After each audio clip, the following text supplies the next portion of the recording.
السلام عليكم ورحمة الله وبركاته. وعليكم السلام. الحمد لله وبه نستعين. أشهد أن لا إله إلا الله وحده لا شريك له، وأشهد أن سيدنا محمدا عبده ورسوله، ونصلي ونسلم على هذا النبي الكريم سيد المرسلين وعلى آله وصحبه أجمعين. أما بعد، أيها المؤمنون اتقوا الله، أوصيكم وإياي بتقوى الله، فقد فاز المتقون. Muslimin dan muslimat, mudah-mudahan dirahmati Allah Subhanahu wa ta'ala. Di dalam sebuah hadis عن ابن عباس رضي الله عنهما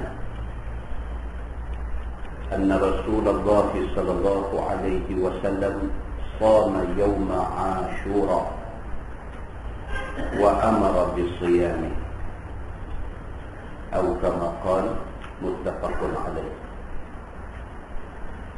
Daripada Abdullah bin Abbas radhiyallahu anhuma, kata dia, sesungguhnya Nabi sallallahu alaihi wasallam puasa pada hari Ashura, yaitu pada hari 10 Muharram, wa amara bisiyami, dan Nabi suruh kita pada puasa. Hadis itu hadis sahih, muttafaqun alaih. Sepakat ulama mengatakan itu hadis sahih. Muslimin dan muslimat yang dirahmati Allah sekalian, daripada hadis itu dapat kita faham bahawa puasa pada 10 Muharram itu adalah sunnah Nabi. Sunnah yang membawa maksud Nabi buat benda itu, dan diperkukuhkan lagi dengan Nabi suruh kita buat benda itu. Jadi yang kata 10 Muharram ni insya-Allah minggu depan, hari Khamis depan. Jadi saya pesan pada diri saya dan kepada tuan-tuan semua, kita puasa. Lagi satu Muharram, 10 Muharram tu ada lagi 2 minggu, lagi 2 minggu. Lagi 2 minggu lagi. Hari Khamis lagi 2 minggu lagi. Bukan Khamis ni, Khamis lagi Khamis. Jadi 10 Muharram ini adalah hari yang Nabi sallallahu alaihi wasallam puasa, wa amara bisiyami, dan Nabi suruh orang-orang Islam pada puasa. Dan hadis itu hadis sahih, muttafaqun alaih. Sepakat ulama mengatakan itu hadis sahih. Aku fadilah dia. Di dalam sebuah hadis riwayat daripada Abi Qatadah radhiyallahu anhu, kata dia, anna Rasulullah sallallahu alaihi wasallam su'ila an siyami yaumi Ashura, faqala an-nabi sallallahu alaihi wasallam yukaffiru as-sanata al-madiyah, atau kama qala, hadis sahih riwayat Imam Muslim. Daripada Abi Qatadah radhiyallahu anhu, kata dia, Nabi sallallahu alaihi wasallam ditanya orang tentang puasa hari Ashura ini. Orang tanya Nabi, puasa 10 Muharram ni apa fadilah dia, apa kelebihan dia, di mana baik dia. Faqala Nabi sallallahu alaihi wasallam, Nabi bersabda, Nabi kata, yukaffiru sanatal madiyah. Nabi kata, siapa puasa 10 Muharram itu, maka Allah Subhanahu wa ta'ala akan mengkifaratkan dosa dia untuk tahun yang lepas. Di kalangan ulama hadis mengatakan yang dimaksudkan dengan Allah mengkifaratkan, Allah menghapuskan dosa tahun lepas itu ialah Allah mengkifaratkan dosa tahun yang lepas itu ialah dosa-dosa kecil. So, jangan kita ingat dosa kecil itu kecil. Kerana dosa ni besar ke kecil, dia adalah dosa. Yang dosa ni boleh runtun kita ke neraka. Jadi dosa tu kecil ke, dosa tu besar ke, kita tak mau dosa. Maka salah satu cara yang boleh menghapuskan mana-mana dosa kecil yang kita dah buat dulu, di antaranya ialah dengan buat beberapa perkara yang disuruh Allah. Dan sabit daripada hadis Nabi SAW, puasa 10 Muharram itu di antara cara yang dijanjikan oleh Nabi SAW pengampunan dosa oleh Allah Subhanahu wa taala. Jadi tuan-tuan, lagi sekali saya pesan pada diri saya dan kepada tuan-tuan semua, minta kepada Allah Subhanahu wa taala agar Allah bagi dekat kita kekuatan untuk nak buat puasa ni. Puasa ni orang boleh buat, tapi nak puasa tu tak kuat. Kita boleh tak makan sehari, kita boleh. Tapi nak puasa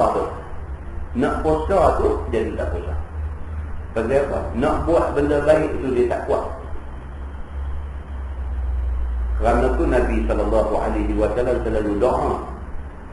Nabi kata, Allahumma arinal haqqa haqqa warzuqna ittiba'ah. Nabi kata, ya Allah, tunjukkan kepada kami kebenaran itu kebenaran. Kita minta dekat Allah Subhanahu wa taala, bagi Allah jadikan kita ni manusia yang nampak kebenaran. Ada manusia dia tak nampak kebenaran, dia tengok benda yang benar, dia nampak tak betul. Dia tengok orang tahu janggut, dia kata ni puak-puak ni, dia ada benda dia nak kata. Dia tengok orang pakai kepiah putih, dia kata ni dia panggil, dia ada benda dia nak kata. Dia tengok orang pakai jubah, dan dalam hati ada lintasan-lintasan tak elok. Sedangkan benda-benda itu benda baik. Benda tidak wajib. Ada janggut tidak wajib, pakai serban tidak wajib, pakai jubah tidak wajib. Tetapi itu benda yang dibuat oleh Nabi SAW. Itu benda baik. Kita tak mau buat, itu kita punya hal. Tapi kita hidup kata tak elok kepada orang yang buat benda baik, itu kita cari hal. Jadi kita minta dekat Allah Subhanahu wa taala ni, Allahumma arinal haqqa haqqan. Ya Allah, bagilah kami ni bila tengok benda benar, kami nampak itu benar. Warzuqna ittiba'ah. Ya Allah, bagilah kami bagi dekat kami satu rasa, satu kekuatan untuk nak ikut benda benar. Jadi hari ini kita baca hadis, kita tahu puasa Ashura, puasa 10 Muharram itu puasa yang Nabi puasa. Dan kita tahu pula kata puasa 10 Muharram itu Nabi suruh kita puasa. Maknanya hari ini kita tahu bahawa puasa 10 Muharram itu benda baik. Cuma kita nak minta dekat Allah supaya Allah bagi kita kuat untuk nak buat benda baik yang kita tahu ni. Muslimin dan muslimat yang dirahmati Allah sekalian, Nabi SAW tak lepas benda-benda yang disebut, yang diberitahu oleh Allah Subhanahu wa taala kepada Nabi sebagai benda baik. Nabi tak lepas. Puasa hari Arafah lepas dah. Macam orang buat haji dah habis dah. Puasa hari Arafah dulu, daripada kalangan kita ada yang dah buat, ada yang tak dah buat. Sedangkan dalam sebuah hadis riwayat daripada Abi Qatadah radhiyallahu anhu, dia kata su'ila Rasulullah sallallahu alaihi wasallam an shaumi yaumi Arafah. Qala Nabi sallallahu alaihi wasallam yukaffiru as-sanata al-madiyah wal baqiyah. Atau kama qala, hadis riwayat Imam Muslim. Abu Qatadah kata, satu hari orang tanya Nabi. Orang tanya Nabi tentang puasa Yaum Arafah, hari Arafah. Hari Arafah maksudnya hari yang jemaah haji itu ada di padang Arafah. Kalau hari itu jatuh kita 8 hari bulan pun hari itu puasa.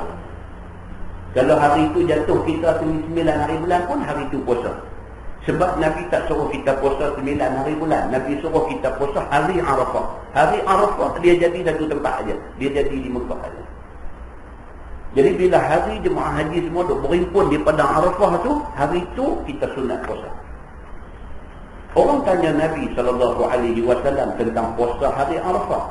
Qala Nabi SAW, Nabi jawab, Nabi kata yukaffiru sanatal madiyah wal baqiyah. Nabi kata siapa puasa pada hari Arafah, Allah janji Allah akan hapuskan dosa-dosa kecil dia untuk tahun lepas dan tahun nak mai. Dan hadis itu hadis sahih riwayat Imam Muslim. Muslimin dan muslimah yang dirahmati Allah sekalian, kita ada banyak hadis Nabi yang mengingatkan kita, yang menganjurkan kita, yang suruh kita supaya buat benda-benda baik ni. Maka setelah kita tahu benda-benda ni, janganlah ada di antara kita yang melepaskan peluang-peluang yang baik ini, kerana benda ni akan diganjarkan oleh Allah Subhanahu wa taala di akhirat itu.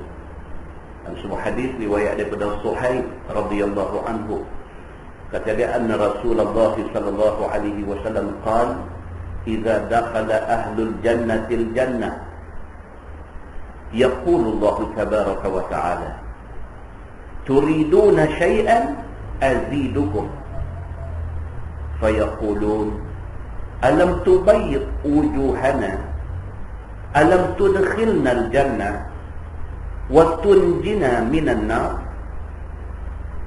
fayakshifu al-hijab fama u'u syai'an ahabba ilaihim minan nazari ila rabbihim, atau kama qala, hadis sahih riwayat Imam Muslim. Daripada Suhaib radhiyallahu anhu, Nabi sallallahu alaihi wasallam bersabda, Nabi kata, idza dakhala ahlul jannati al-jannah, apabila orang yang ditakdirkan Allah masuk syurga, dia masuk syurga. Nabi kata, bila orang ni ditakdirkan Allah jadi ahli syurga, dan apabila dia masuk syurga, ahli syurga ni masuk ke dalam syurga, yaqulullahu tabaraka wa ta'ala, Tuhan berfirman pada dia. Tuhan kata, turiduna syai'an azidukum. Tuhan kata, hampa mau apa-apa lagi? Kalau mau bagi tahu, azidukum, aku akan tambah lagi apa yang hampa mau. Ni orang yang masuk syurga. Bila dia masuk syurga, Tuhan tanya dia, mau apa lagi? Dapat dah. Bila masuk syurga, dapat dah nikmat dalam syurga. Hak dapat tu pun tak kira dah. Tuhan tanya pula lagi. Tuhan kata, hampa mau apa lagi? Turiduna syai'an, hampa mau apa-apa lagi kah? Azidukum, kalau hampa mau bagi tahu, aku akan tambah. Fayaqulun, maka ahli syurga semua pakai kata, alam tubayyid wujuhana. Ahli syurga kata, ya Allah, cukuplah apa ada ni. Tidakkah engkau telah bagi kepada kami banyak benda? Di antaranya, tubayyid wujuhana, engkau dah jadikan wajah-wajah kami ni putih bersih. Orang masuk syurga, di antara nikmat Tuhan bagi apa dia? Air muka tu Tuhan bagi jadi putih bersih. Air muka tu Tuhan bagi jadi jernih. Air muka tu Allah Subhanahu wa ta'ala bagi jadi ni, orang tengok ni tasurrun nazirin. Orang tengok ni berasa syok, berasa tenang, berasa tenteram. Orang boleh tumpang tenang pada wajah dia. Maka ahli syurga ni bila Tuhan tanya dia, hampa mau apa lagi? Bagi tahu. Hampa bagi tahu, aku bagi. Tuhan kata. Jawab ahli syurga ni, dia kata, ya Allah, alam tubayyid wujuhana, tidakkah engkau dah bagi dekat kami wajah-wajah yang jernih, putih, bersih? Alam tudkhilna al-jannah, tidakkah engkau dah masukkan kami ke dalam syurga? Bagi kami masuk syurga ni tak apa dah. Watunjina minan nar, tidakkah engkau telah pun selamatkan kami daripada kena bakar neraka? Ni ahli syurga kata, ya Allah, nak minta apa lagi? Hak bagi ni pun tak habis dah, tak habis makan dah. Allah bagi dekat kami rupa parah ni, air muka jernih. Allah bagi dekat kami masuk syurga, Allah selamatkan kami daripada neraka. Tu dah lebih daripada segala-galanya. Kami tak perlu apa-apa lagi dah. Dalam hadis tu Nabi kata, fayakshiful hijab, maka Allah Subhanahu wa ta'ala memerintahkan supaya hijab diangkat. Hijab ni tirai lah. Tirai maksudnya yang menghijab, yang menghalang makhluk daripada memandang Allah Subhanahu wa ta'ala. Ada satu benda yang menghalang kita nampak Tuhan. Maka bagi ahli syurga, disingkap hijab itu, diangkat tirai yang menutup tu. Fama u'u syai'an ahabba ilaihim minan nazari ila rabbihim, Bila terangkat aja hijab tu, ahli syurga dapat melihat Allah Subhanahu wa ta'ala. Dan tidak adalah benda yang lebih menyukakan hati penghuni syurga ni. Melainkan itulah kemuncak kepada nikmat syurga. Apabila ahli syurga boleh melihat Allah Subhanahu wa ta'ala. Muslimin dan muslimat yang dirahmati Allah sekalian, hadis itu hadis sahih riwayat Imam Muslim. Kalau sekiranya kita buat apa yang Allah suruh, kita buat apa yang Nabi suruh. Sama ada suruh Allah dan suruh Nabi itu suruh wajib ataupun suruh sunat. Kalau kita buat benda yang Allah suruh, yang Nabi suruh, kita dapat apa yang disebut dalam hadis ini, insya-Allah. Kalau kita buat semua benda, kita jumpa apa satu benda, kita buat. Kita jumpa apa satu benda, kita buat. Kita jumpa apa satu benda, kita buat. Selagi mana benda tu main daripada ayat Quran, selagi mana benda tu main daripada hadis Nabi, sedaya upaya kita buat. Termampu kita buat, kita buat. InsyaAllah Allah Subhanahu wa ta'ala Tuhan Maha Pemurah, Tuhan Maha Penyayang, Tuhan Maha Pengampun, Tuhan Maha Penerima taubat. Tuhan bagi ke kita apa juga yang dia janji. Innallaha la yukhliful mi'ad. Sesungguhnya Allah dia tak mungkin janji. Allah Subhanahu wa ta'ala dia janji, orang buat macam ni dia bagi macam ni, macam dia janji tu dia akan bagi, insyaAllah. Muslimin dan muslimat yang dirahmati Allah sekalian, kita doa kepada Allah, minta Allah bagi kita kuat aja. Bagi kita kuat aja untuk kita nak buat benda-benda ni semua. Tuan-tuan, hari ni Allah bagi kita sihat. Hari ni Allah bagi kita sihat. Syukur banyak-banyak dekat Allah. Allah bagi kita sihat. Sahabat saya kemarin saya baca email. Baca. Kawan-kawan pakat tulis dalam email tu, kata ada satu sahabat kena kanser tahap 4. Kena kanser.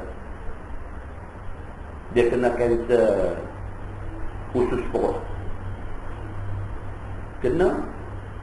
Tahu-tahu tu tahap dia tahap 4. Kanser ni ada 5 tahap saja. 4 kira tekanlah. Dia satu orang yang berjaya. Dulu sahabat sama-sama belajar di kolej Islam, keluar main jadi engineer. Ada satu engineering company, kemudian ada pula satu trading company. Saya ingat dia pun dah millionaire dah. Dah jadi millionaire dah. Memang orang cukup senang.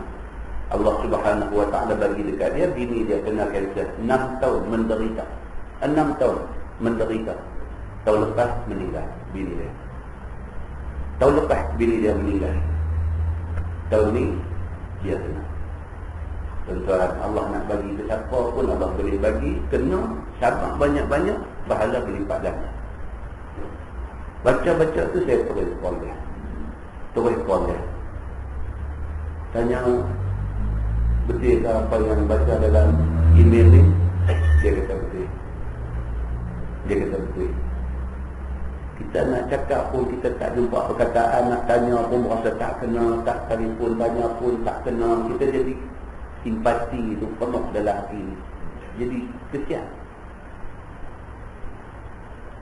Macam mana boleh tahu? Tanya dia, macam mana boleh tahu? Dia kata tak tahu lah. Boleh puasa baru ni lah baru tahu. Perut ni dia jadi blocked. Dia kata jadi kembung, jadi blocked. Dia ingat ku hari, dia kata lubur minyak hari. Perut lapang, tapi makan 2 mulut dia tak mau masuk lah. Tapi lapang, tapi macam penuh. Duk tanya sana ni perkataan angin. Di farmasi beli ubat angin yang makan. Sampai masa bila buang air jadi darah. Apa ni? Baru pergi cek di Subang Jaya Medical Center. Cek 3 prosedur mereka buat. Mereka kata confirm kena kanser rectum, ujung usus perut tu. Terkejut dia kata. Trauma 6 tahun. Bini kena kanser, dia duk bawa pergi kemoterapi, pergi balik 6 tahun. Kata macam mimpi. Doktor habaq di telinga dia, hang kena kanser. Dan daripada ni, kanser yang kata dah melarat sampai ke liver, sampai ke hati dah. Dan doktor pun tengok dia ni orang yang steady. Doktor beritahu kat dia, tak ada makna aku cakap tak betul dengan bagi tahu terus terang, tak ada harapan. Dia beritahu kat saya,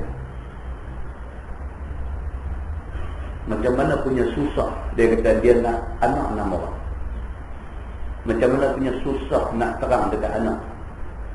Mak meninggal ni, nak terang dekat anak tak apa-apa semua, ayah duk ada. Dia kata macam mana punya susah. Mak, isteri baru meninggal tak sampai setahun. Tahu doktor beritahu kat dia macam ni, macam mana dia nak abang kat anak dia. Tengok muka anak menangis. Kita duk dengar dia cakap dalam telefon tu, kita sejukkan kita nak mula. Allah Subhanahu wa ta'ala Tuhan Maha Kuasa. Setengah orang dia bagi satu ujian, tak ada nak recover, tak ada nak pulih daripada ujian tu, satu ujian lagi main. Tak ada nak pulih daripada ujian kedua, ujian ketiga dia bagi main. Tabah, cekal, sabar, berlipat ganda ganjaran Tuhan bagi dia. Muslimin dan muslimah yang dirahmati Allah. Jadi benar-benar macam ni kita. Saya kata kat dia 1, 2, 3 benda kita nak. Yang pertama kata dia ambil second opinion. Saya kata cuba pergi hospital lain, check dia lagi sekali. Manalah nak tahu kita kadang-kadang teknikal benda nak jadi, dia kata dia dah tidak. Dia dah tidak. Kalau kita ingat, dia 10 kali ingat. Bagi dia yang kena. Dia kata keputusan sama. Dia kata kita bersangkut. Kita kata lagi kat dia, so lepas ni ingat macam mana? Dia kata dia tak mau buat apa. Dia kata. Tapi dia mata dia dah tengok macam mana isteri dia menderita. Dia tak mau, dia kata dia tawakal kepada Allah. Apa nak jadi pun reda. Dia kata itu saja. Cuma dia kata kesian ke anak. Dia kata macam tu. Tak boleh kata. Saya kata kat dia, saya kata tapi benda ni is a matter of kun fayakun. Saya kata kat dia, last kita kata tapi lah, is a matter of kun fayakun. Kalau Tuhan kata kun, jadi baik, fayakun. Siapa pun sakit teruk macam mana pun boleh baik. Jangan kata benda ni mustahil. Saya kata doa terus. Kita boleh cakap tuan-tuan, diri yang menangguh nak kata apa. Tapi apa kita nak cakap kalau tak itu yang kita cakap? Memang itu yang kita kena cakap pun. Saya kata kat dia, semua orang, kawan-kawan semua kita akan hebahkan minta. Dia pun tak kata apa-apa. Terima kasih. Muslimin dan muslimat yang dirahmati Allah. Kita baca hadis bila Nabi kata irtanim khamsan qabla khamsin ni, sebut 5 benda sebelum main 5, kita tak rasa benda pasal kita tak diuji macam tu. Bila kita kenal macam tu, kita rasa betul-betul hadis Nabi kata ni, rebut 5 benda ni sebelum main 5 ni, kita rasa betul-betul. Dan benda ni kita kena ingat, siapa pun boleh kenal. Muslimin dan muslimat yang dirahmati Allah sekalian, siapa juga yang pernah kena apa-apa ujian daripada Allah, ingat satu dia, ujian tu Allah nak menaikkan derajat kita di sisi dia. Jangan ingat buruk sangka dekat Tuhan, jangan ingat tak elok dekat Tuhan, jangan kata siapa aku aja yang tu kena ujian orang lain tak mau kata. Mulut jaga elok-elok, hati terah dekat Allah. Pun saya pun. Kalau Tuhan nak kata elok-elok, siapa pun tak dikata apa. Muslimin dan muslimat yang dirahmati Allah sekalian, mudah-mudahan mukadimah itu memberi manfaat kepada kita semua. Kita menggunakan kitab Muhimmah fi Ilmi Hadis. Muka surat 34. Muka surat 34. Kita masuk, dia kata ini suatu tanbih pula. Yang ni pada menyatakan tahajud dan tasyamun. Malam ni dia nak masuk pula satu cerita. Dia kata tentang hukum orang yang suka berkelahi dengan orang, yang berkelahi itu membawa sampai kepada tak bertegur, tak bercakap melebih daripada 3 hari 3 malam. Kita nak tengok apa orang mau kata tentang benda ni. Dia kata telah mengeluarkan oleh Ahmad dan Tabrani. Ini dua-dua ni ulama hadis. Imam Ahmad dan Imam Tabrani daripada Nabi SAW, bahawa sesungguhnya bersabda Nabi SAW, tiada halal bagi seorang Muslim meninggalkan ia akan bertutur akan seorang Islam itu terlebih daripada 3 hari. Itu dia nak beritahu. Dalam hadis, bukan sahaja riwayat Ahmad ataupun Tabrani, bahkan di dalam Bukhari, Muslim pun ada hadis ni yang menceritakan tentang haram kalau sekiranya saja tak tegur orang lebih daripada 3 hari. Saja dalam maksud kata apa? Ada hal, ada masalah, sakit hati ke, selisih faham ke, tak puas hati ke, apa ke, tak tegur lebih daripada 3 hari 3 malam, maka hukumnya haram. Maka bahawa sesungguhnya cenderunglah keduanya daripada hak selama ada keduanya itu atas mengekali keduanya. Selagi mana dua-dua orang yang tak bertegur ni mengekali atas tahajud dengan tasyamun tadi, mengekali atas tak bertegur kerana musuh ni, maka selama itulah mereka ni dianggap berdosa. Bermula awal-awal keduanya itu kembali kepada suluh, nescaya adalah terdahulunya kembali itu akan kafarah bagi dosanya.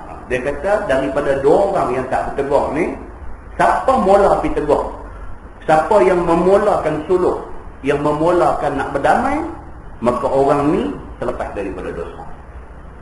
Kita dengan kawan kita ada hal itu, mula-mula bercakap elok, lepas tu tak macam mana kan naik satu tajuk, dia kata dulu tu, kita kata dulu ni, jadi tak sependapat, tak sepahaman.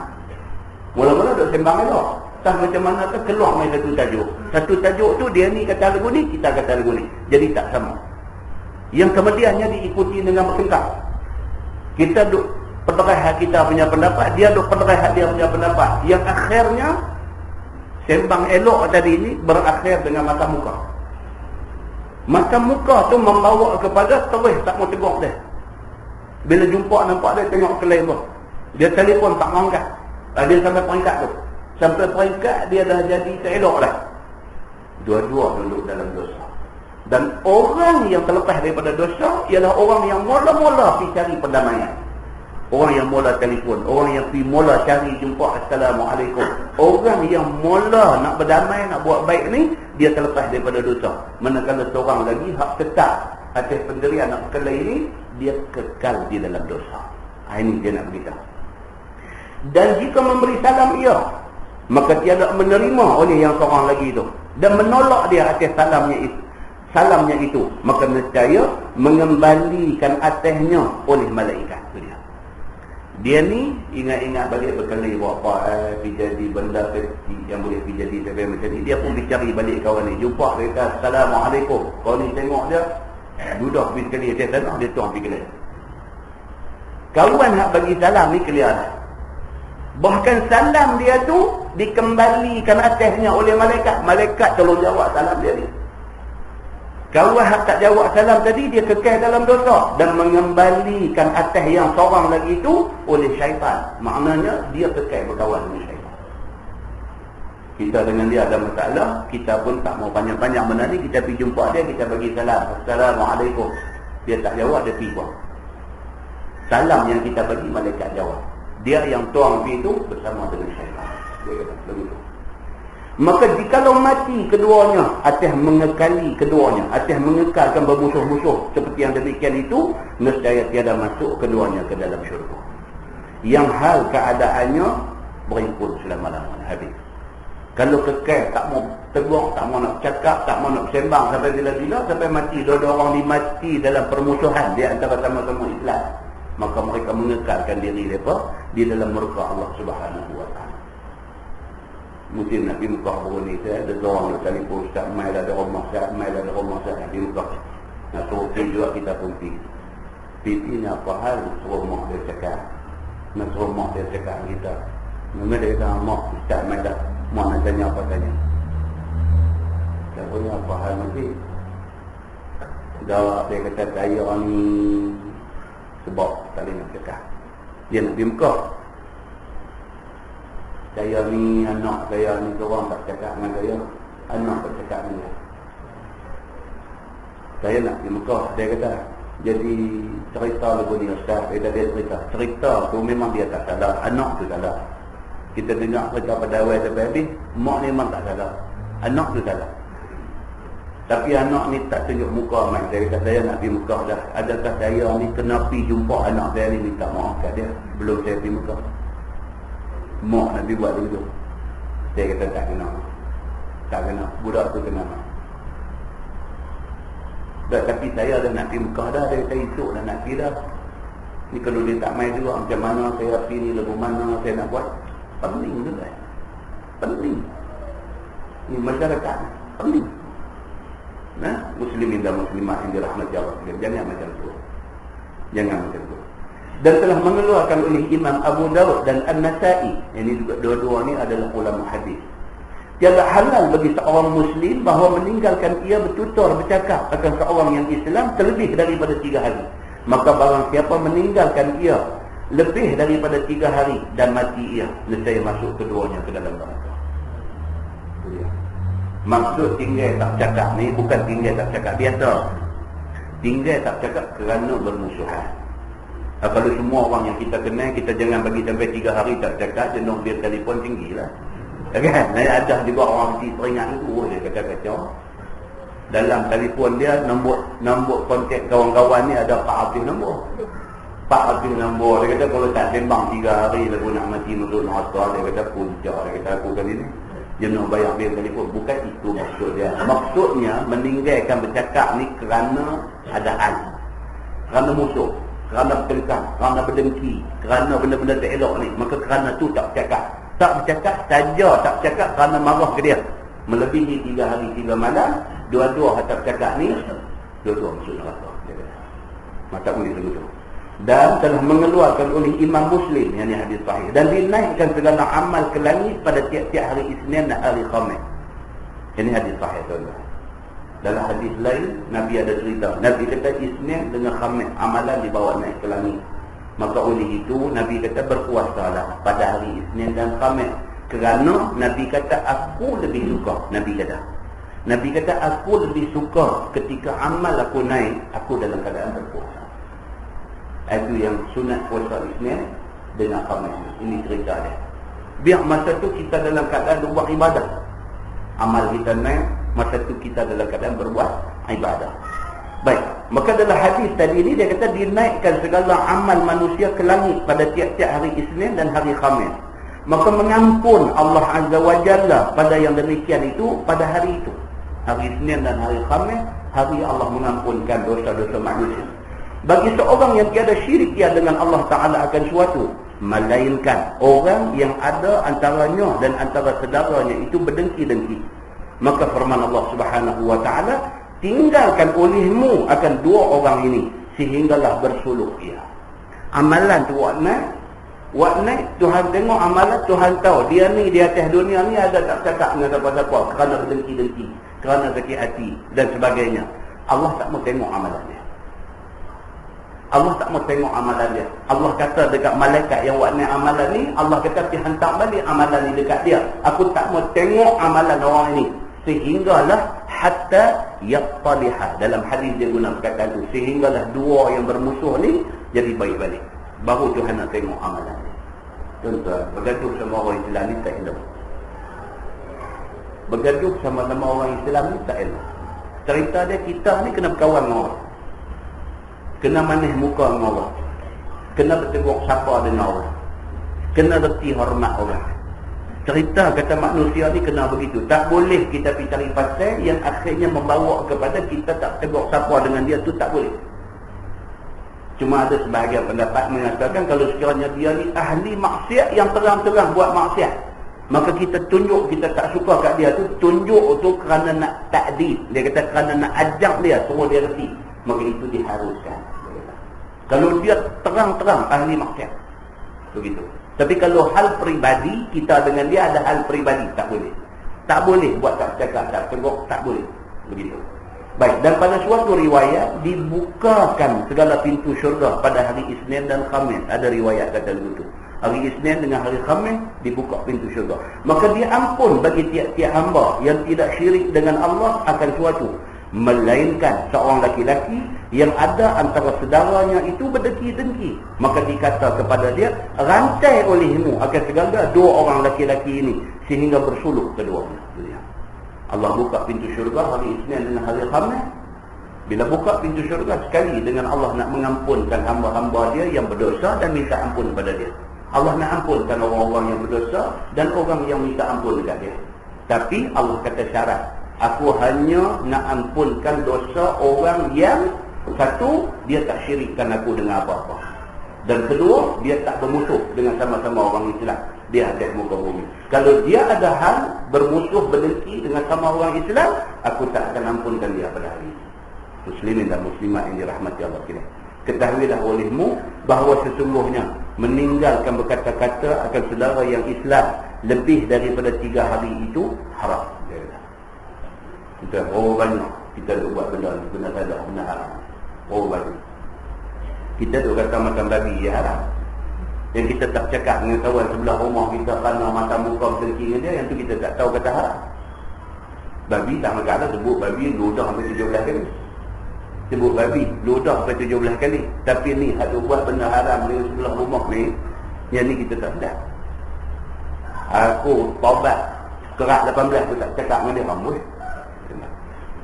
Aku taubat sumpah apa sebut habis segala benda, aku kerak 18 aku tak mau cakap dah dengan dia ni. Tak boleh kata dulu. Tak boleh bersumpah tak mau buat benda baik ni, tak boleh. Benda baik ni kita kena buat. Tak boleh sumpah tak mau buat benda baik, tak boleh macam tu. Agama larang perbuatan macam tu. Dia kata tapi telah berkata oleh beberapa jamaah daripada ulama bahawa sesungguhnya ia daripada dosa besar.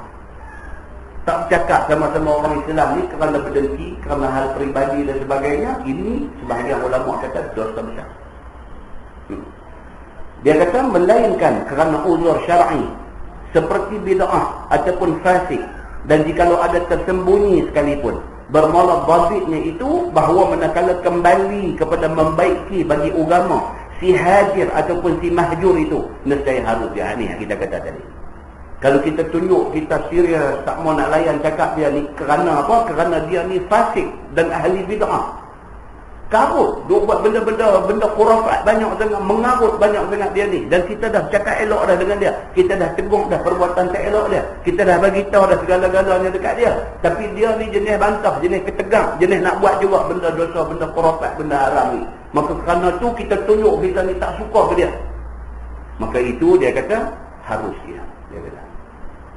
Dengan cara apa? Dia buat benda yang terang-terang salah dalam agama. Hidup Pak Puan nombor ekor misalnya. Terang-terang. Bukan orang cerita. Kita sendiri pergi tengok, kita tegur dia tempat tu juga. Ni apa ni hendak main buat benda macam ni? Syirik ni, khurafat, benda-benda macam ni. Dia lawan kita. Bukan sekali, bukan 2 kali. Beberapa kali kita nasihat dia, dia duduk macam tu juga. Kita tunjuk kita tak suka pada dia. Kita bukan tak suka batang tubuh dia, tapi kita tak suka perangai dia. Suka duk kekalkan amal maksiat dalam diri dia ni, amal dosa ni. Karena tu kita tak suka dekat dia. Bagi jelas benda ni. Hang tinggal benda ni bila-bila masa, aku boleh kawal balik benar. Bukan kita dengki dekat dia, bukan kita sakit hati apa dekat dia. Kita nak selamatkan dia daripada buat benda-benda karut tu jadi. Misalnya kalau macam tu, dia kata maka itu harus dia. Dan jika tiada seperti yang demikian itu, maka tiadalah harus. Kalau bukan kerana itu, kita tak cakap dengan dia bagi apa? Tak adalah satu hari sembang dengan kita macam mana kalau dia cakap, kita terasa hati. Dia melawak apa kat kita. Dia kata, hang ni buat hidung besarnya. Dia kata kat kita. Misalan kata, kita dengar-dengar, boy. Benda tu peribadi. Tak ada sangkut dengan agama, dengan apa. Dan biar dia kata, kita kata, hidung aku besar, senang kita nak menyawa. Kata dia habis orang tu, sudah habis lah. Hak tu duk bawa pergi sampai mati tu. Sampai mati, duk marah bila dia kata kita hidung besar. Ada kata tu punca. Kita cakap dengan orang kata tu. Ini dia kena bezakan apa sebab dia. Kalau sebab dia duk buat benda maksiat, duk sebelah rumah kita, duk balik main perempuan jalan rumah dia. Misalnya. Duk balik main perempuan jalan hari ni, balik esok, balik main satu van, lusa balik main 3 orang pun. Tengok pun pelik-pelik, kita kata ni apa ni? Duk kerja apa ni? Duk buat kerja ni apa ni? Dia kata jaga diri yang keluarga sudah dikacau dengan aku macam dia begitu. Kita kata dia ni kau pergi buat report. Pergi buat report, dia buat agama dengan polis main rumah dia. Dia marah kita. Marah kita dia berkeli. Berkeli ya. Pasal apa? Pasal kita nak selamatkan dia daripada buat benda dosa. Berkeli.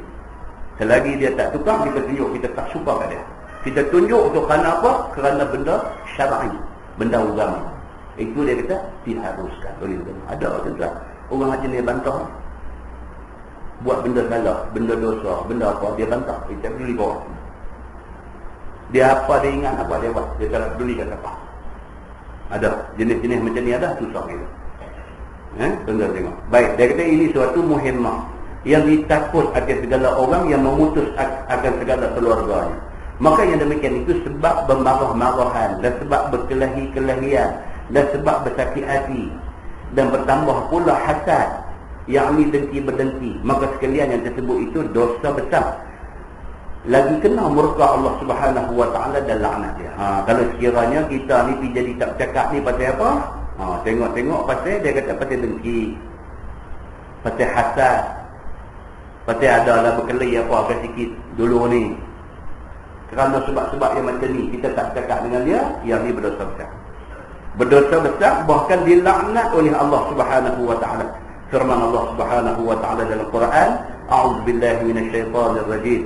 Walladzina yanquduna 'ahdallahi min ba'di mitsaqih wa yaqta'una ma amara Allahu bihi an yusala wa yufsiduna fil ardh ulaika lahumul la'nah walakum su'ud dar. Maksudnya segala mereka yang membinasakan mereka itu akan janji Allah Ta'ala, yakni kemudian daripada berjanji. Ni orang yang ongkai janji lepas dia berjanji dengan Tuhan. Kita takbir aja janji langsung, Allahu Akbar, terus janji Allahu Akbar kabira walhamdulillahi katsira wa subhanallahi bukratan wa asilatu. Itu semua tu kita duk puji-puji Tuhan, ujung sekali janji inna salati wa nusuki wa mahyaya wa mamati lillahi rabbil alamin. Janji sesungguhnya sembahyang aku, ibadat aku, hidup aku, mati aku, semua ni lillahi rabbil alamin. Aku buat ni semua kerana Allah Subhanahu wa taala, Tuhan semesta alam. Janji, itu janji kita dengan Allah. Tiba-tiba kita yang quduna ahdallahi, kita bongkar janji itu dengan Allah. Kita hidup bukan kerana Allah, kita hidup kerana lain. Bila kita ni termasuk dalam kumpulan yang bongkar janji dengan Allah, maka kita akan kena apa yang dia nak sebut tadi. Dan memutus mereka itu akan barang yang menyuruh oleh Allah Subhanahu wa taala dengan dia, bahawa menghubungkannya. Allah suruh kita hubung silaturahim, kita pergi putus. Allah suruh kita hubung silaturahim, kita pergi putus. Hak Tuhan suruh tu kita pergi langgar. Dan membinasakan mereka itu di dalam bumi dengan beberapa bagai maksiat. Sudahlah kita ni jenis orang yang ongkai janji Tuhan. Sudahlah kita ni jenis orang yang Allah suruh kita hubung silaturahim, kita pergi putus. Tidak cukup dengan tu, kita ni orang yang menyuburkan maksiat atas muka bumi. Kita ni orang yang menyuburkan maksiat di atas muka bumi. Kita jenis manusia macam tu misalnya. Maka bagi mereka itu laknat, dan bagi mereka itu sejahat-jahat tempat, iaitu neraka. Dan lagi firman Allah Subhanahu wa taala tu dia. Tuhan kata orang yang macam tu Tuhan laknat dia. Laknat ni leceh. Tuhan laknat ni cukup leceh. Mak ayah kita laknat kita bercukup dah, tak jadi manusia dah di dunia ni. Allah laknat kita. Na'udzubillah min dzalik. Tapi orang yang akan kena laknat Allah ni orang yang dia sebut dalam ayat tadi. Dan di dalam firman Allah yang lain dia kata wa tuqatti'u arhamakum ulaika alladzina la'anahumullah fa asammahum wa a'ma absarahum. Maksudnya dan memutus mereka itu akan keluarga mereka itu, putus adik-beradik. Sengaja diputus adik-beradik. Maka mereka itulah yang dilaknat akan mereka itu oleh Allah Ta'ala. Orang yang putus silaturahim ni Allah Ta'ala laknat dia. Maka mentuli Allah Ta'ala akan mereka itu. Tuhan jadikan mereka ni jenis orang pekat badak. Orang nasihat, orang baca ayat Quran, orang baca hadis Nabi, orang bagi tahu agama lugu-lugu ni pun telinga tak masuk lah. Telinga tak masuk lah. Pelik lah kita tu tengok sahabat bersirah lagi ni jadi cerita lah. Murti ni cerita habis dia main nyonya apa ke pula main cerita la ilaha illallah. Itu sikit tuan-tuan. Hak tu ada celah-celah masyarakat ni ramai lagi kan. Tapi Malaysia dia punya style lagu tu, bila main isu ulang sawa jumpa satu Malaysia punya style macam tu. Bila dia main isu apa ni, apa nama tanah runtuh, dia bakal runtuh mata lagu tu. Jadi dalam seminggu 2 minggu runtuh tanah sini runtuh. Ni dia main cerita Murti dengan nyonya ni, dia main dunia ni dia cerita pula jumpa orang jumpa ni betul. Dia punya trend dia dah betul lah. Ceritanya apa? Ramai jenis macam ni ramai. Sambut tahun baru kena tangkap macam-macam cerita pun ada. Sambut tahun baru tangkap pelik-pelik nak cerita hidup puja setan tahun baru dah apa. Terus lah. Apa faedah kita duk cakap, duk marah, duk apa faedah kalau sekiranya di rumah kita ada seorang wakil macam ni. Na'udzubillah min dzalik. Ini saya nak beritahu. Sahabat beritahu gara-gara ni. Dia kata Allah Ustaz, dia kata kita ni dengan kuliah maghrib taman apa-apa daripada seawal pagi tu bangkit dah pergi sembahyang subuh di masjid, lepas subuh dengan kuliah subuh pula tu sambung sikit lagi lah apalah semua lagu tu dia berasa macam tak apa dah kita ni. Dia kata sedap tak sedap Ustaz, dia kata dia rumah tu dia kata tahiyat tak boleh baca ni.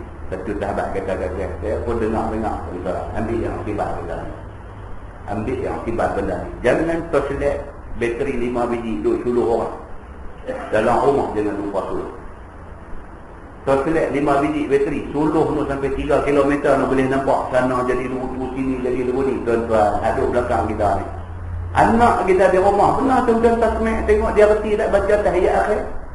Pernah ke tanya dia mai ni abang baca tahiyat akhir yang nak dengar tadi? Pernah tak pernah pun. Tuan-tuan pernah cek beg anak-anak kita? Beg dia ada bawa pergi sekolah, ada bawa pergi tuition apa semua tu, beg tu tuan-tuan pernah cek tak? At random, sekali skala cek. Buat spot check. Tuan-tuan cek tengok, nak terkejut tak terkejut, lepas cek baru kita tengok. Tuan-tuan, Sungai Petani ni kawasan hitam.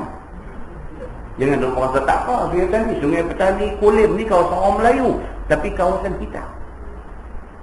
Black metal pun ada. Abang ni pegawai agama daripada pejabat agama daerah Kolom Muda pi tangkap GRU budak Melayu. Sewaktu pi tangkap tu tengah duduk botol arak ada 3 botol di atas, jantan pun budak Melayu, GRU perempuan 3 orang pun Melayu, keluar dan bebas. Daerah Kolom Muda tu mana sini ya. Jangan kita pakai torchlight bateri 5 duk suluh anak orang. Anak kita tengok sama. Anak kita tengok sama. Takut kot kat ni anak kita salah seorang. Na'udzubillah. Kita tak mau, tapi tolong masing-masing pakai jaga.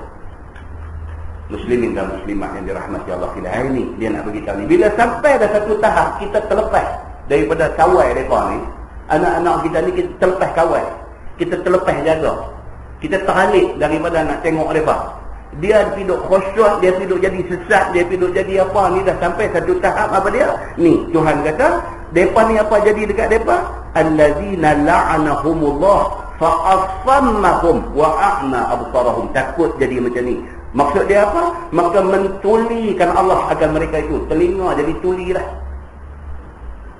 Dah sampai peringkat tu kita nak marah. Dia kata ni apa ni, ayah duk marah anak orang ni, rupa-rupanya hang sendiri pun duk ikut juga puak ni.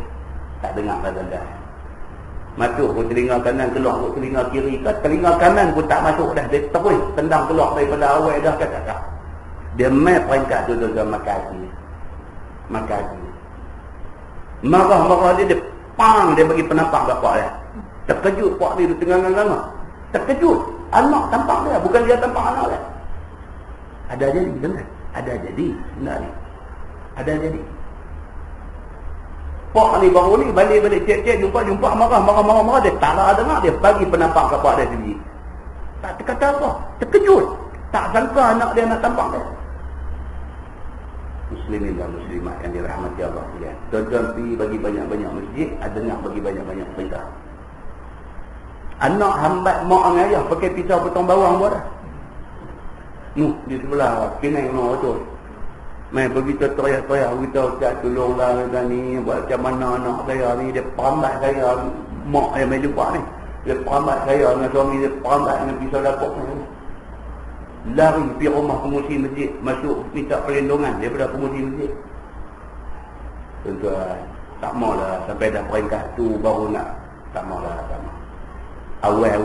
Awal-awal ni orang Melayu kata apa, nak lentok ni biar daripada nibung. Dan dia main jadi buluh, tak lewat apa. Muslimin dan muslimat yang dirahmati Allah. Dan mereka ni lah yang kita nak harap, tak ada kita itu ni nak angkat tangan minta doa ni, mereka ni lah.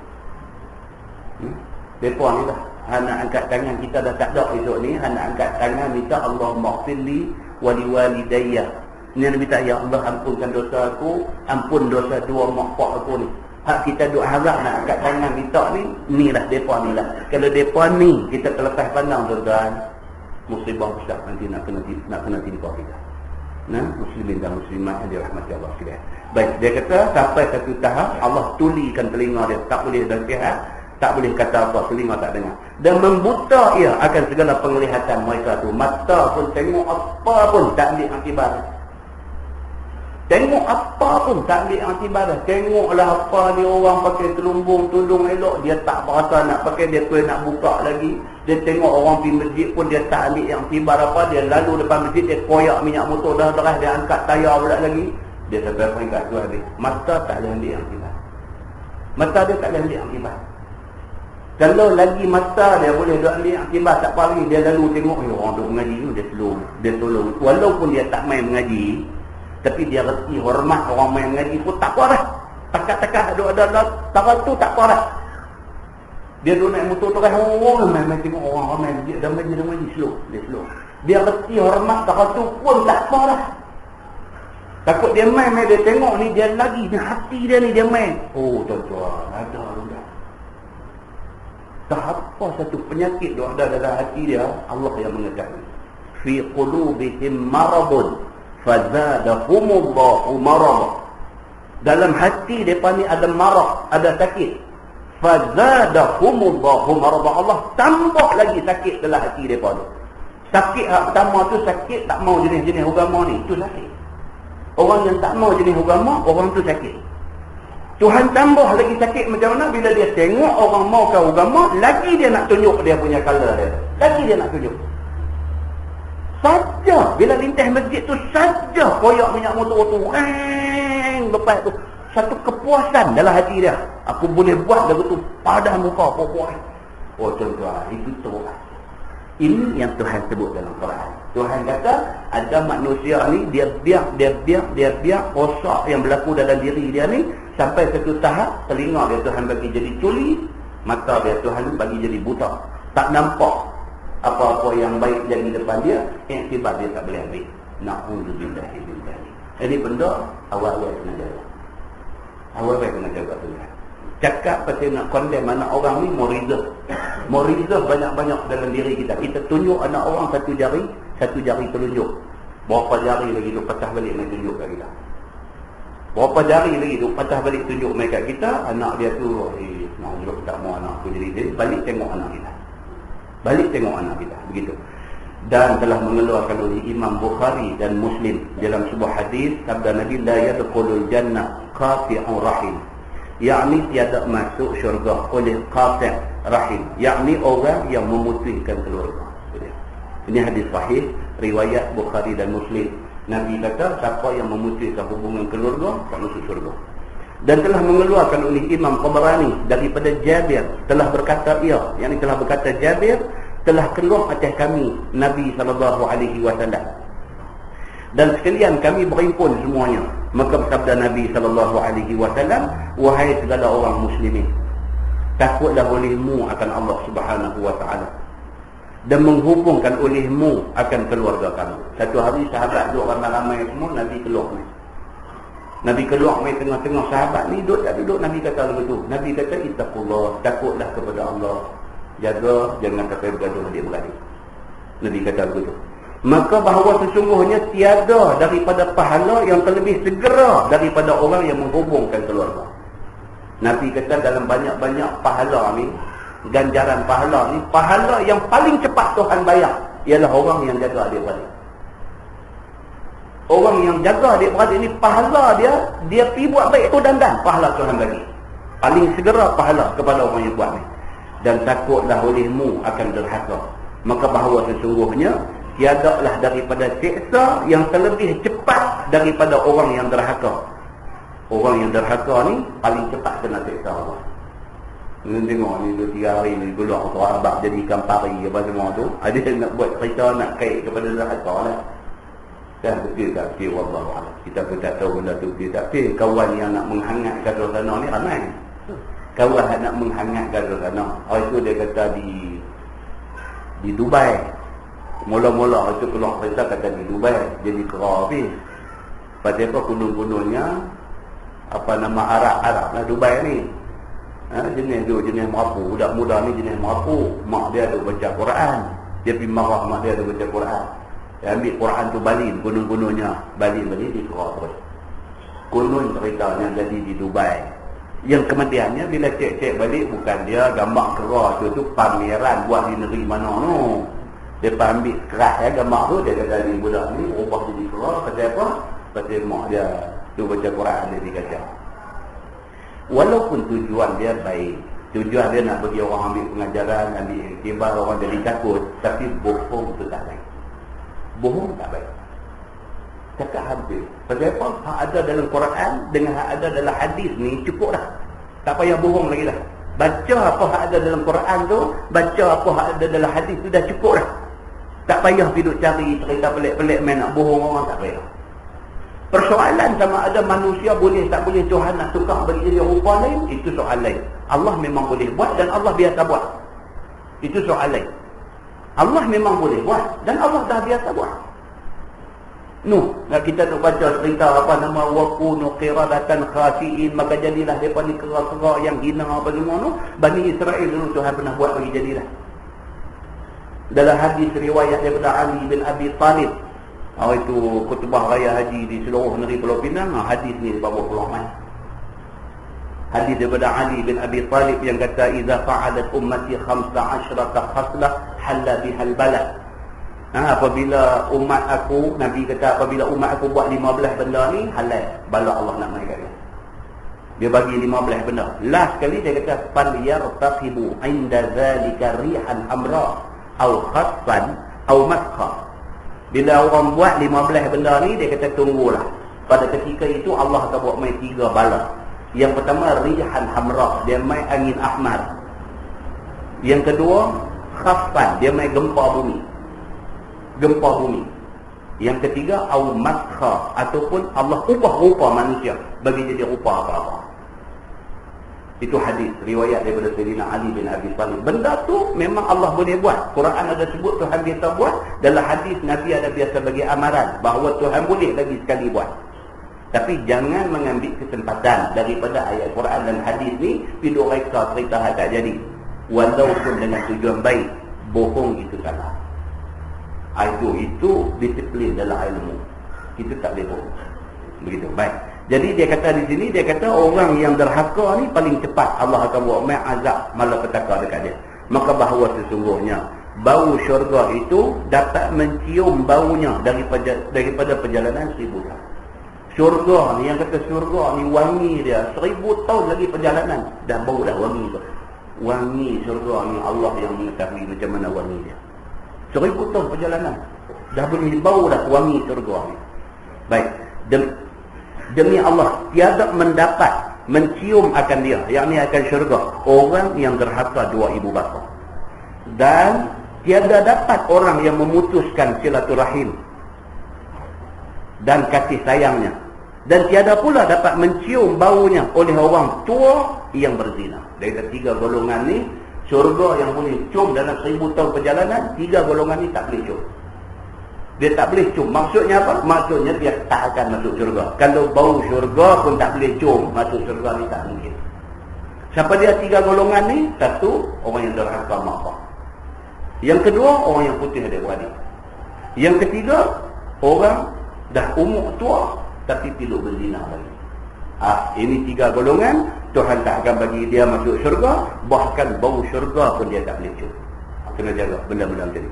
Dan tiada dapat pula orang yang menghela akan kainnya kerana kemegahan dan membesarkan diri. Dan ada satu lagi dia tambahlah hadis tu, dia kata orang yang tak akan dapat cium bau syurga ni ialah orang yang sombong.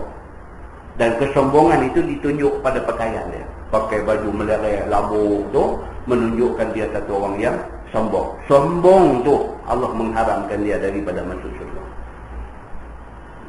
Kata dia, innamal kibriya'u lillahi ta'ala rabbil alamin. Yakni hanya sesungguhnya Yang kebesaran itu adalah bagi Allah Subhanahu wa taala, yakni bagi Tuhan sekalian alam. Hak boleh takabur, yang boleh besar diri, yang boleh sombong ni Tuhan saja. Lain daripada Tuhan tak boleh sombong. Jadi sultan, jadi raja, jadi menteri, jadi apa, tak boleh sombong. Pasal apa? Sebab kibriya, sifat besar diri itu Tuhan saja boleh ada sifat tu. Nama kata makhluk tak boleh ada sifat besar diri. Tak boleh ada.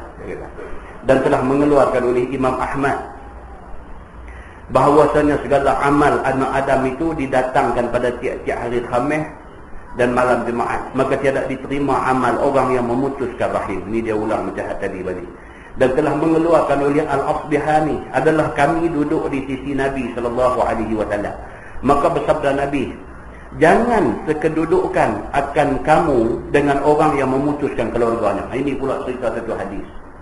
Nabi satu hari duduk dengan sahabat ramai-ramai ni.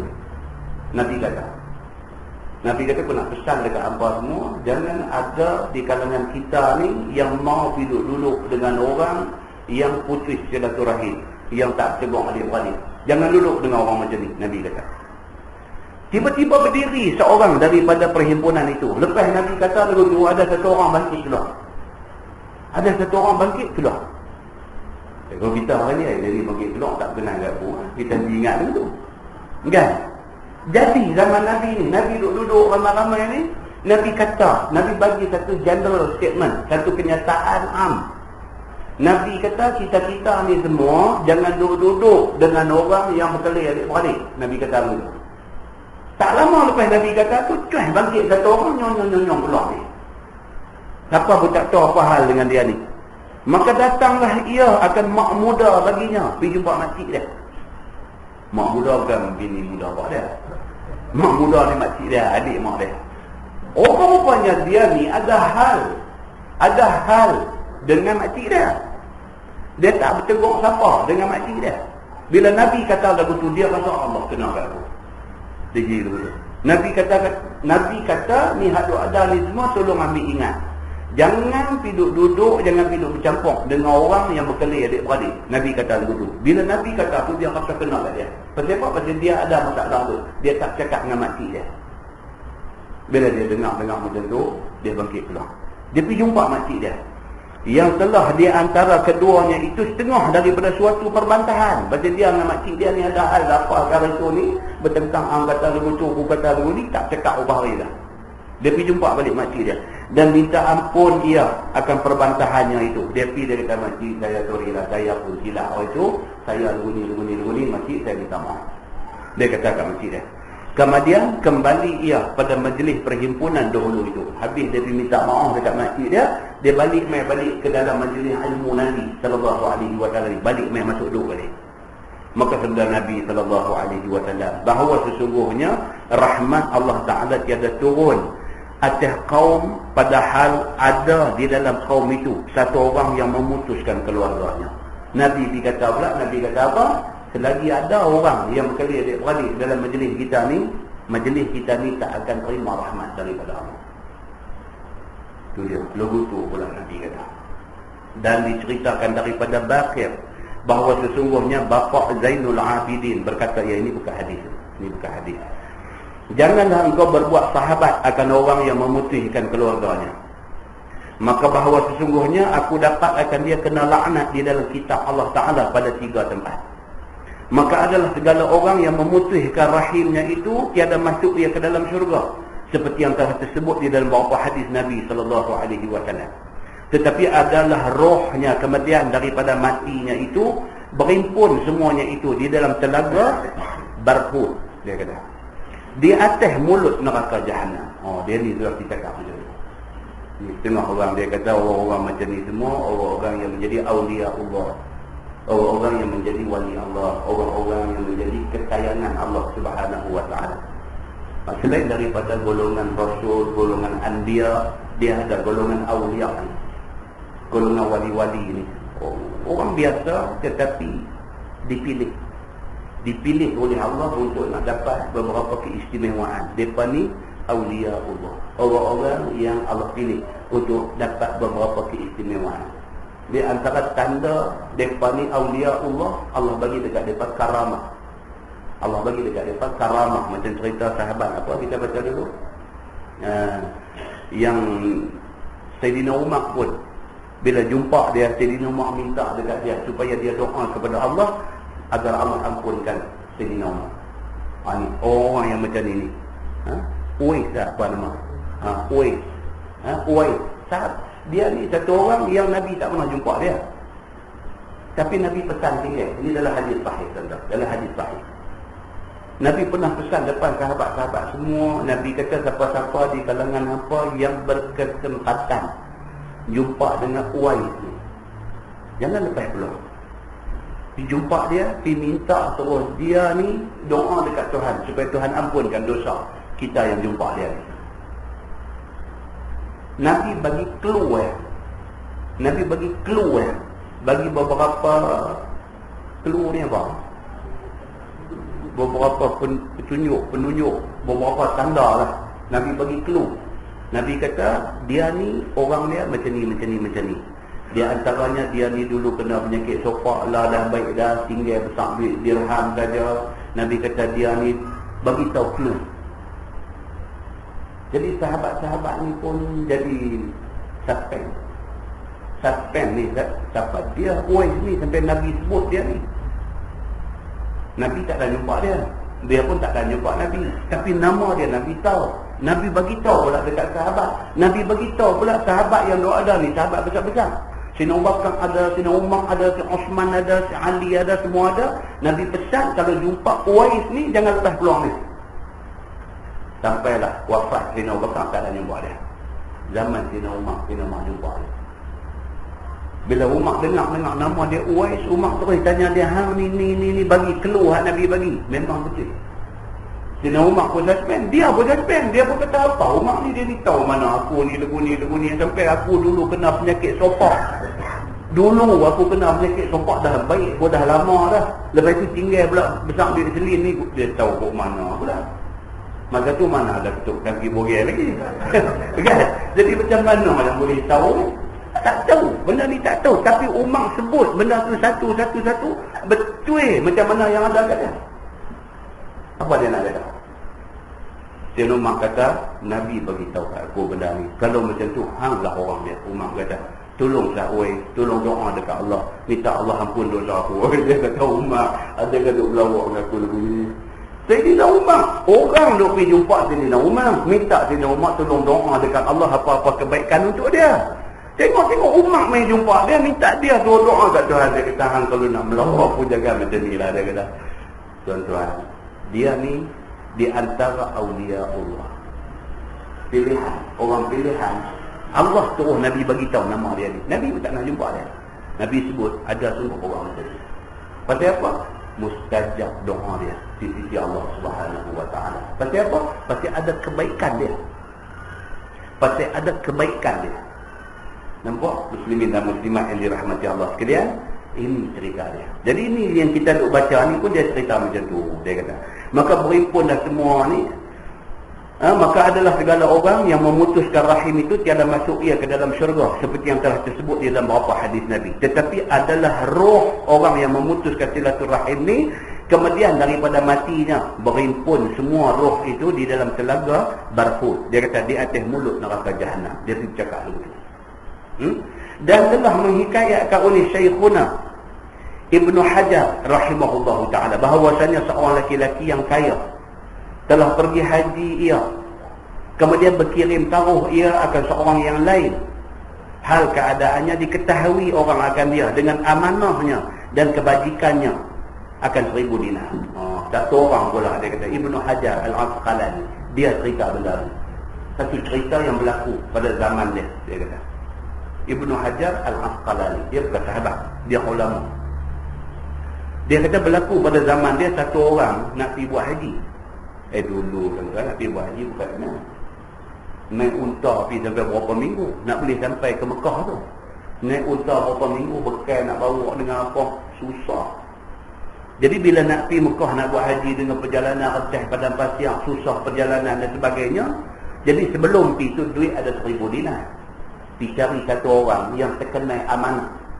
Jadi kata dekat tuan tu, Syekh, tolong simpan kat duit aku 1000 dinar. Aku nak pergi Mekah buat haji. Macam tu cerita dia. Aku percaya ke hang, tak ada siapa dalam kampung kita ni yang kata apa-apa tak elok tentang hang satu orang yang amanah. Nah, 1000 dinar tolong simpan. Aku balik esok aku ambil balik, dia kata. Dan pada tengah daripada riwayat yang lain kata 10,000 dinar. Ada riwayat kata bagi simpan 10,000 dinar. Ada kata 1000 dinar. Kiranya bagi simpan duit, kira begitu. Sehinggalah kembali ia daripada Arafah, maka tak kala kembali lelaki itu mendapat ia akan dia sesungguhnya telah mati. Dia balik-balik mai cari syekh yang dia bagi duit suruh pegang 1000 dinar, dia kata 10,000 dinar ni cari-cari dia kata inna lillahi wa inna ilaihi raji'un. Dia kata duit aku punca tu kan. Itu sebab dalam agama dia apa pun kena tulis. Dalam agama ni kawan baik kan, adik-beradik ke apa-apa, kalau pinjam tolong buat satu agreement. Pasal apa? Pasal tak mau berkelahi kemudian hari. Bukan pasal tak percaya, tapi tak mau berkelahi kemudian hari itu. Buat satu agreement. Idza tadayantum bidainin ila ajalin musamma faktubu. Quran kata. Idza tadayantum bidainin, apabila kamu berhutang dengan satu hutang. Satu orang pinjam dekat satu orang duit. Faktubu. Quran kata tulis. Saya nama apa-apa, kat pengenalan apa-apa ni, hutang daripada nama sekian-sekian, kat pengenalan sekian, RM5 misalnya. RM5 tu dah tulis, dia dah sikit dah kan. Tulis, pada apa bagi kita kecil, bagi setengah orang RM5 pun besar. Tulis, bila hutang, tulis. Tak payahlah mati stamp, apa panggil lawyer, tak payah. Dia buat antara dua orang yang bagi hutang dengan kawan yang berhutang sudah. Buat simple, bagi ada satu dokumen. Contoh yang ni yang orang kata ISO 9002 ni Islam punya aja. Everything must be documented. Dia kata semua benda mesti ada dokumen. Mesti ada dokumen. Tak ada, jadi macam-macam kes. Murti, kalau tak ada dokumen apa jadi? Kalau tak ada dokumen, kalau kagak kor agama angkatan tentera tak ada dokumen kata dia masuk Islam. Kalau dekat Jawi, Jabatan Agama Wilayah tak ada dokumen mengesahkan dia masuk Islam, apa jadi? Ditakdirkan dia Islam sungguh, tapi dokumen tak ada. Mayat dia disempurnakan cara macam mana nak jadi? Ini dokumen ni penting. Dalam soal masuk Islam ni soal besar. Dalam soal kecil, hutang duit berapa ringgit pun, Quran kata, bukan Nabi kata, bukan hadis dhaif kata dah. Quran sendiri sebut faktubu, fi'il amar. Dia dalam bahasa Arab itu perintah suruh. Faktubu, tulis benda ni. Pasal apa? Esok jadi macam kisah kita duk baca ni. Nak pergi Mekah, ambil 10,000 dinar, hang pegang sapi. Balik-balik mai dia kata qalu inna lillahi wa inna ilaihi raji'un. Dia kata 10,000 dinar pergi claim dia tak dapat. Nah, ini cerita dia. Maka mendapat ia akan dia sesungguhnya telah mati. Kawan yang tolong pegang duit dia tu mati. Maka bertanya ia akan warisnya daripada harta tu. Bila dah mati, pergi tanya waris dia. Pergi jumpa bini dia, pergi jumpa anak-anak dia. Dia kata ni dulu pakcik ada bagi ayah pegang duit pakcik 10,000 apa semua ni. Dia cerita kat waris dia. Maka tiada ada bagi mereka itu dengannya mengetahui. Dia kata kami tak tahu. Pakcik habis. Pakcik 10,000 bagi dia simpan, dia mati, pergi tanya bini dia kata tak tahu. Pergi tanya anak dia kata kami pun tak tahu. Beraib dah kata sama-sama dia pakar atau apa, wallahu a'lam. Yang pentingnya keluarga kata tak tahu. Jangan. Maka bertanya ia akan ulama Makkah. Tak puas hatilah 10,000 tuan-tuan. Kita RM100 pun tahu mana ke cari sampai pucat-pucat muka. Kita ni RM100 pergi bubur poket mana pun tak, seluk poket ni tak ada, seluk poket ni tak ada. Lohok tak mayang ni, tak apa mayang kemudian nak cari RM100 ni dulu. Habis pergi buka kereta gagah bawah bangku ni. Bawah bangku gagah habis RM100. Tak tahu misplaced, letak atas mana pun tak tahu. 10,000 lebih lagi lah tuan-tuan. 10,000 dia boleh keluar lagi tak pakai apa, duduk dalam gila putih rumah tu. 10,000 hilang. Dia ni pun apa jadi dekat dia? 10,000 tak ada. Kata cerita dia pergi tanya ulama Makkah. Pergi jumpa lah tu Imam Musa apa ada tu tanya. Berkata mereka itu, apabila ada pertengahan malam, maka datanglah olehmu akan telaga Zamzam. Ada pula satu ulama kata macam tu. Dia kata, apalah dia kata, tengah malam ni bangkit sembahyang sunat apa betul-betul pergi dekat Telaga Zamzam. Dan tilik olehmu di dalamnya, ini bukan hadis kan? Ini bukan hadis, ini cerita yang pernah berlaku, dan yang menceritakan ini ialah Ibnu Hajar Al-Asqalani, ulama Syafi'i. Ini cerita. Baik, dia kata maka dia kata tilik olehmu di dalamnya pergi dekat Telaga Zamzam tu tengok. Dulu boleh dah tak boleh dah. Dah dia kata boleh dah. Dulu telaga tu boleh duk tengok. Kalau pergi kat muzium apa di apa nama yang simpan Telaga Zamzam lama tu, boleh pergi tengok lah. Macam tu lah telaga dulu, macam telaga kita sini, boleh duk tengok macam tu.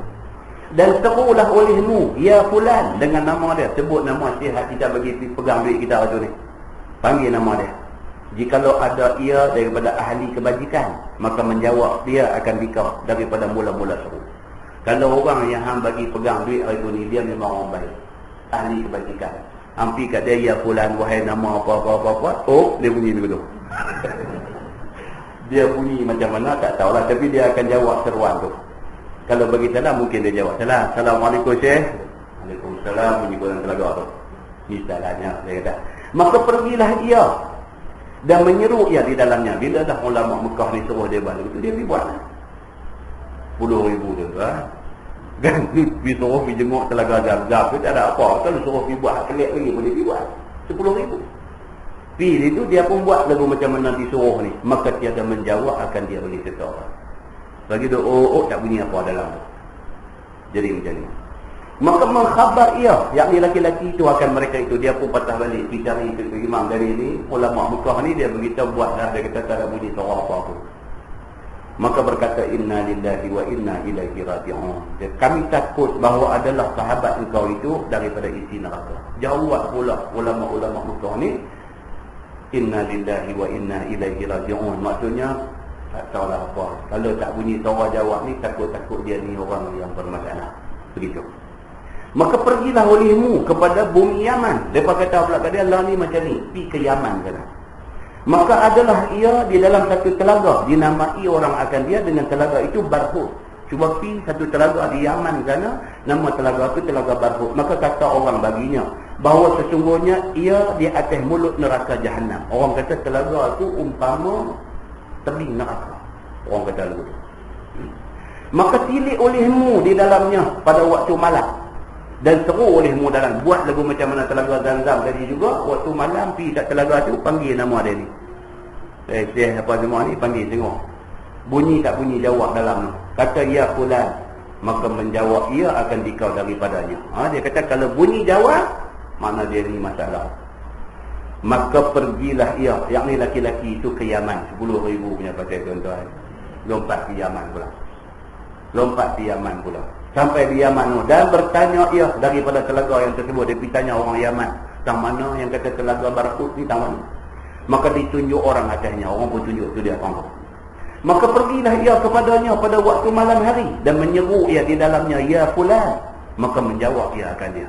Dia pergi panggil, bunyi suara jawab ke dalam. Bunyi suara ni.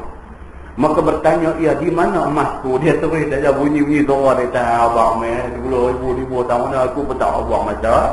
Dia kata ni nak balik pun jauh. Abang meh 10,000 tahun dah. Maka menjawab ia, telah aku tanam akan dia pada tempat anu-anu daripada kampungku. Dia kata duit tu dah ada lagi. Aku tanam sekian-sekian tempat. Dia ni saya dah. Dan pada halnya tiada aku amanahkan atasnya akan anak aku. Dia kata aku sebelum mati hari tu ni, aku duk sakit tu, main penat tu, aku tak bagi duit ni dekat anak aku. Dalam duk penat tu bangkit bicang tu korek lubang tamu tahu mana. Aku tak bagi ke anak aku. Maka pergilah olehmu dan galilah olehmu di sana. Nescaya engkau dapatlah akan dia. Maka berkata oleh laki-laki itu, apa jua yang menurunkan bagi engkau di sini? Dah jawab dah, kata pergi korek duit tu tang ni tak apa. Bab tu selesai. Nanti selalu nak tanya ni yang meduk dan telaga di Yaman ni apa pasal. Manusia ni memang jenis nak tahu. Dia tak payah tahu, dia nak tahu. Kan? Manusia. Jadi makna cerita ni betul lah manusia. Takat duit tu dah tahu, sudah lah. Balik pergi korek tengok. Datang kawan tu kata, tang mana? Dah tanya habis satu lagi. Nanti dah. Bab tu tak apa, clear. Dia kata, nyang ni pula awak ni, aku duk pergi panggil dekat Telaga Zamzam, tak menyut. Main duk menyut dalam telaga ni pasal apa? Dia tanya. Dah sesungguhnya telah adalah aku menyangka dengan dikau kebajikan. Dia kata, kok mana cerita hang meduk dalam telaga Barhut ni? Depa kata yang ni telaga ni mulut neraka jahanam. Setakat yang aku duk kenal hang ni orang bagus. Macam mana lepas duduk telaga ni? Maka berkata oleh lelaki-lelaki itu, adalah bagiku seorang daripada saudara perempuan yang sangat fakirah. Dia kata, aku dulu ada adik perempuan miskin sangat-sangatlah, fakir miskin adik perempuan aku ni. Aku tinggalkan, aku tak peduli dia. Aku tak jaga dia. Aku langsung tak ambil tahu pasal dia, nak hidup, nak apa dia punya hal. Aku tak peduli langsung ke adik perempuan aku yang miskin. Dan adalah aku tiada kasih sayang pada dia. Aku tak suka kat dia. Dia beritahu. Dan tiada pula kasihani atasnya. Dia susah miskin aku tahu, tapi aku sedikit pun tak rasa kasihan dia. Dia kata begitu. Maka diseksa akan daku oleh Allah dengan sebabnya. Pasal itulah aku jadi lagu ni. Dia kata. Pasal apa? Pasal aku putus silaturahim dengan adik aku sendiri. Dan telah menurunkan ia akan daku pada tempat ni. Allah meletak aku di tempat ni. Roh aku meletak ni. Dan telah benarlah hadis yang sahih yang mengatakan tiada masuk syurga orang yang memutuskan silaturahim ataupun kasih sayang kepada kaum keluarganya. Dia kata, itulah dia kata yang Nabi kata ni memang betul jadikan pula ni. Yang ni bukan hadis. Lagi sekali saya beritahu, yang ni bukan hadis, tetapi dia adalah cerita yang diceritakan oleh satu ulama besar yang bernama Ibnu Hajar Al-Asqalani. Jadi benda macam ni kita tak dituntut supaya percaya, tapi kita boleh mengambil iktibar kerana cerita ni terbit daripada mulut satu ulama besar. Ambil iktibar. Iktibar apa? Iktibar kata betul macam hadis kata. La yadkhulul jannah qati'ur rahim. Takkan masuk surga orang yang putus silaturahim, putus hubungan keluarga. So yang ni dia buat main sebagai salah satu episod yang berlaku pada zaman Ibnu Hajar Al-Asqalani. Nah, wallahu a'lam. Lepas ini kita tengok dia kata, dan telah menyebutkan oleh setengah ulama adalah bagiku taulan yang sangat benar, lagi banyak ia berbuat kebajikan lagi saleh daripada negeri Hajar. Ni pula dia nak main lagu lagi satu cerita lagi pula. Ini cerita ulama juga. Jadi cerita ulama ni tuan-tuan, kita tak dituntut suruh beriman, percaya macam mana percaya Quran dengan percaya hadis yang sahih. Tak dituntut begitu. Tetapi kita tengok siapa yang cerita. Kalau yang cerita itu ulama yang terkenal saleh dan dia ulama yang amilin, ulama yang beramal dengan ilmu, macam nama-nama besar ni, Ibnu Hajar, Ibnu Taimiyah, ini semua ulama-ulama hebat. Imam Nawawi misalnya, kita boleh mengambil iktibar daripada kisah-kisah yang dibawa oleh ulama-ulama yang macam ni. Nah, wallahu.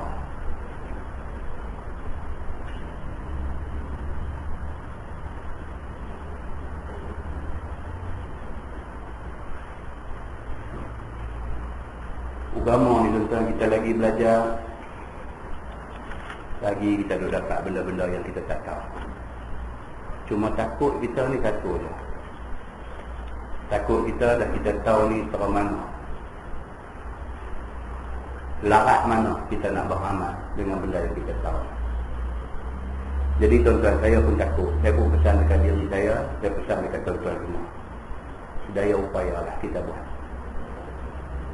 sekadar yang termampu. Cakap mana boleh buat, tak boleh buat besar, buat kecil, tak boleh buat banyak, buat sikit. Ada ingat dalam hati nak buat benda-benda baik ni, mudah-mudahan itu satu kelapangan dekat kita dalam kubur dan di akhirat besok. Mudah-mudahan. Pasal dia ada banyak hadis-hadis Nabi yang buat main harapan dekat kita. Cerita perempuan pelacur Bani Israel misalnya, Nabi pernah cerita dekat sahabat dia, hadis riwayat Bukhari. Satu perempuan pelacur Bani Israel, cerita dia nak seakan-akan dengan satu hadis yang kita selalu dengar. Satu perempuan pelacur Bani Israel, dia jumpa anjing yang haus dahaga. Susah payah dia pergi cari air, bagi juga anjing tu minum. Allah kata dekat perempuan pelacur ni, aku ampun dosa, aku ampun dosa, walhal Tuhan tahu dia satu pelacur. Hadis Bukhari, tuan-tuan boleh rojok di bawah bab keampunan Allah Subhanahu wa taala. Tapi benda ni berlaku pada zaman Bani Israel. Jadi kita kata zaman kita lah ni dah, Kita cuma boleh ambil aktibar apa? Ambil aktibar dari segi buat baik itu disuruh. Kalau ikhlas kita dalam buat benda baik itu, dan Allah nak bagi ganjaran yang di luar sangkaan, itu hak Allah Subhanahu wa ta'ala. Kadang-kadang benda buat tu kecil ya. Tapi ikhlas kita tu Allah saja boleh nilai. Allah tahu keikhlasan kita tu tahap mana, maka ganjaran berdasarkan ikhlas kita macam mana. Tuan pernah dengar cerita 3 orang yang terkurung dalam gua? 3 orang. Hadis sahih. Hadis sahih. Jalan-jalan masuk dalam satu gua, kehendak Allah, satu batu besar turun mai, tutup pintu gua. Nak ambil tak boleh, nak keluar tak boleh. Tolak memang tak boleh. Luar daripada kedarat manusia. Nak tolak batu besar tu bagi golek turun, nak keluar daripada pintu gua tak boleh. Tiga-tiga ni apa lagi nak buat? Masing-masing bermunajat, minta doa dekat Tuhan. Masing-masing sebut satu amal baik yang dia pernah buat. Hak pertama sebut, aku dulu pernah buat benda ni. Seingat-ingat aku ikhlas ketika buat benda ni. Kalau betul aku ikhlas, minta ya Allah bebas kami daripada terkurung dalam gua. Habis doa, Allah gerak pintu gua. Nampak cahaya masuk sikit, nak keluar tak boleh. Hak seorang lagi pula doa angkat tangan minta dekat Allah, sebut satu benda yang seingat-ingat dia buat benda ni memang ikhlas sungguh. Dia minta dekat Allah, ya Allah kalau betul aku ikhlas buat benda ni, tolong ya Allah bagi kami keluar daripada terkurung dalam gua. Habis doa, Allah gerak sikit lagi, cahaya masuk terang lagi, nak keluar tak boleh lagi. Kawan ketiga pula angkat macam tu juga, sebut satu benda yang dia pernah buat dulu, yang seingat-ingat dia inilah yang paling ikhlas dia pernah buat. Dia kata, ya Allah kalau betul lah aku ikhlas sungguh kerana-Mu, bagi kami keluar daripada gua. Habis doa, Allah bagi golek batu tu keluar 3 orang. Hadis sahih tuan. Hadis sahih. Jadi maknanya apa? Berharganya benda yang kalau kita buat tu ikhlas. Berharganya benda tu di sisi Allah Subhanahu wa ta'ala. Daripada akhir baligh sampai umur kita malam ni, umur berapa? Tuan balik lagi saja muhasabah tengok.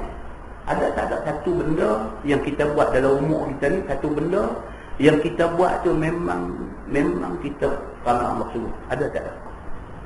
Kita buat macam-macam. Tapi cari satu yang memang kita buat ni kerana Allah semata-mata. Kalau ada tuan, sujud syukur pada Allah. Dia ayat semayang sujud minta ya Allah, kata minta tambah lagi keikhlasan kita ni, supaya lepas-lepas ni ada lagi amal ikhlas yang kita boleh buat. Tuan, benda ni berharga dia macam mana kita tak tahu. Sehinggalah akhirat itu, ketika Allah tunjuk balik ni dia amalan yang hang buat, hak aku ikhlas banyak ni, hak tak ikhlas banyak ni, semua banyak ni tu ada. Masa tu baru kita betul-betul tahu berapa banyak hak kita buat betul-betul ikhlas kerana Allah Subhanahu wa ta'ala. Yang ni siapa pun tak boleh buka dada, boleh pukul dada, abang kata tak ada. Siapa pun dalam dunia ni tak boleh David dada kata dia dah buat yang terbaik. Tak boleh. Pasal apa? Pasal Allah saja yang tahu. Siapa betul-betul buat kerana Allah Subhanahu wa ta'ala. Cuma kita doa, minta ya Allah, minta kalau dia duk main hati nak jadi, minta Tuhan bantu kita bagi hati kita tu elok kerana Allah. Dia main macam-macam tu. Dia main berasa lagu tu, berasa lagu yang merosakkan amalan kita. Minta dekat Tuhan, ya Allah bagi selamat aku ni daripada hidup rosak amalan ni. Bagi aku kuat buat amalan, bagi amalan aku ni jadi elok. Minta ya Allah, minta ya Allah. Doa semayang bila sujud bagi lama. Semayang sunat apa semua ni sujud bagi lama. Sujud tu hati, dengan hati, bukan dengan fikiran, dengan hati kita ingat, kita minta ya Allah, minta bagi kita ni atas dunia dapat kebaikan, akhirat dapat kebaikan. Rabbana atina fid dunya hasanah wa fil akhirati hasanah wa qina azabannar. Minta latih bagi dia main tu ikhlas tu susah benda-benda ni susah. Kita sungguh-sungguh Tuhan tolong kita insya-Allah. Nah, wallahu a'lam. Yang baik daripada Allah, yang tak baik itu silap saya. Kita tangguh dengan tasbih kafarah dan surah Al-Nas. Subhanallah. Asyhadu an la ilaha illa anta astaghfiruka wa atubu ilaik.